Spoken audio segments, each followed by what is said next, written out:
कथन ज्याला म्हणतो आपण असं चर्चा सुरू असते आणि समजा एखाद्या विषयावरती चळवळीच्या पक्षांच्या विरोधी पक्षांच्या एक विशिष्ट कथन समजा चुकीच्या पद्धतीने पसरवलं जात असेल. आता उदाहरणार्थ आता मेलोनिन बद्दल एक विनोद झाला त्याच्यावरून अटॅक होत असेल किंवा त्याच्या आधी समजा कॉक्रोच जनता पार्टी आणि राहुल गांधींवरती काय अशा प्रकारचं कथन जेव्हा पसरत असतं त्याला क्रिएटिव्हिटीने कसं उत्तर देता येतं किंवा त्याला कसं पलटवार म्हणण्यापेक्षा त्यातलं सत्य कसं पोहोचवता येतं, तुम्ही काय करता त्यासाठी? हे आता आम्ही रोज अनुभवतो. हे एक युद्ध चालू असतं सोशल मीडियावर. सध्या युद्ध चालू असतं रोज. त्याच्यामध्ये नेरेटिव्ह सत्ताधारी पक्षाकडून नेहमी हे AI व्हिडिओ असतील, कार्टून असतील किंवा जुने चुकीचे संदर्भ असतील, काही पुस्तकांचे लेखक असतील, काही तोडमोड केलेले व्हिडिओ असतील, युट्यूबचे अगोदरचे वक्तव्य असतील, असा मोठा मसाला त्यांनी भरून बदनामी करण्यासाठी ते वापरलं जातं. ते आघाडीवर आहे. पण ते फोडून काढण्यासाठी आज तितकंच प्रभावी शस्त्र आपल्याकडे पण आहे. आज AI जनरेटेड व्हिडिओ आम्हालाही तयार करता येतात. आज जुने संदर्भ आपल्यालाही काढता येतात. जुने व्हिडिओ आपल्यालाही काढता आले पाहिजे. फक्त तिथं भांडणारी आणि तिथं ती मांडणारी आपली फौज असली पाहिजे. मी ज्या विचाराचा आहे त्या विचाराच्या विरोधी जर सोशल मीडियावर काय दिसतं तर माझ्या अध्यक्षाचा निरोप येईल, माझ्या पक्षाचा निरोप येईल, आमच्या पुण्यातील नेत्याचा निरोप येईल आणि मग मी भांडेल किंवा नाही भांडलं तर काय चालतं असं करून आता चालणार नाही. आता तिथं स्वयंस्फूर्तीनं आणि अभिनव पद्धतीनं सगळे नवीन तंत्रज्ञान वापरून त्या नरेटिव्हच्या विरोधात भांडण्यासाठी आपल्याला सजग राहावं लागेल. सतत तिथं राहावं लागेल. फेसबुक सकाळी एकदा उघडलं आणि संध्याकाळी एकदा उघडलं झालं माझं काम असं चालत नाही. इंस्टाग्रामवर दर तासाला ट्रेंड बदलतात. दर तासाला नवं काहीतरी नेरेटिव्ह सेट करण्याचा प्रयत्न सत्ताधाऱ्याकडून होतो.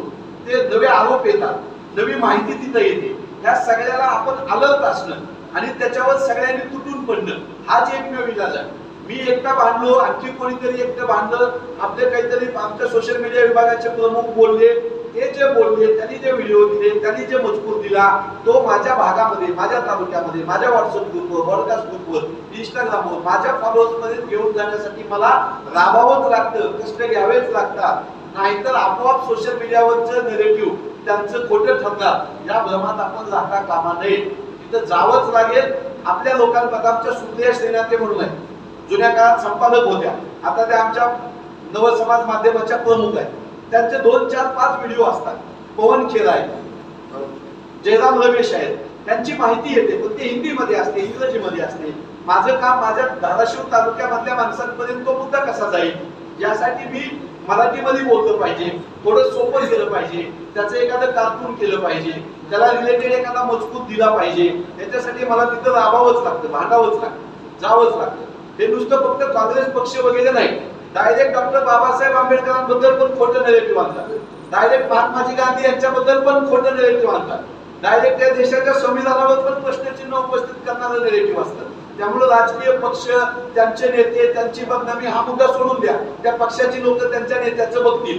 पण ज्यावेळेस आपण स्वीकारलेली मूल्य व्यवस्था, आपण स्वीकारलेलं संविधान, या देशाचा स्वातंत्र्य लढा, या देशातल्या वेगवेगळ्या जात समूहांचा इतिहास याला विकृत करणारी ज्यावेळेस काही मांडणी सोशल मीडियावर होते त्यावेळेस आपल्याला कुठल्याही आदेशाशिवाय, कुणाच्याही दुसऱ्या बाहेरच्या प्रेरणेशिवाय स्वयंस्फूर्तीने आपल्याला ते फोडून काढण्यासाठी तिथं उतरावं लागतं, भांडावं लागतं. आपल्या भूमिका आपणच शिकवत कराव्या लागतील, आपणच त्याचं संरक्षण करावं लागेल, तरच ते समाज माध्यमांमध्ये दिसेल. नाहीतर त्यांचं आणि त्या सगळ्या फुटप्रिंट असतात, त्या डिजिटल फुटप्रिंट असतात. एकदा तो मनोहर भिडे काहीतरी वक्तव्य करतो आणि नंतर कोणतं माफी मागतं ते निघून जातं. पण नंतर 5-25 वर्षानं तो व्हिडिओ, त्यानं केलेली मांडणी हा पुरावा म्हणून लोक वापरतात. त्याचे दाखले पुन्हा देतात, सभागृहात देतात, व्याख्यानामध्ये देतात, चित्रपटामध्ये ते खोटं दाखवलं जातं. त्यामुळे ते त्या वेळेस खोडून काढण्यासाठी आपल्याला कार्यरत राहावंच लागतं, रोज कार्यरत राहावं लागतं. जी लढाई आपण रस्त्यावर लढत होतो, जी लढाई संसदेमध्ये, विधिमंडळात लढत होतो, तीच लढाई आता समाज माध्यमात तितक्याच गांभीर्यानं, तितक्याच चिकाटीने लढायची ही वेळ आहे. त्यामुळे समाज माध्यमामध्ये काहीतरी तरुण पोरांचं, काहीतरी काम नसलेल्या लोकांचं आणि ते आपलं काय नाही असं म्हणून चालणार नाही. जशी रस्त्यावरचा संघर्ष आपला जंगल जमिनीसाठी आपण ताकदीने लढतो, चिकाटीने लढतो, जसं संसदेमध्ये खासदार आमदार आपले लढतायत तसंच आपल्याला समाज माध्यमांमध्ये स्वतः शिलेदार समजून स्वतः पुढाकार घेऊन त्या निगेटिव्हच्या विरोधात लढावं लागेल.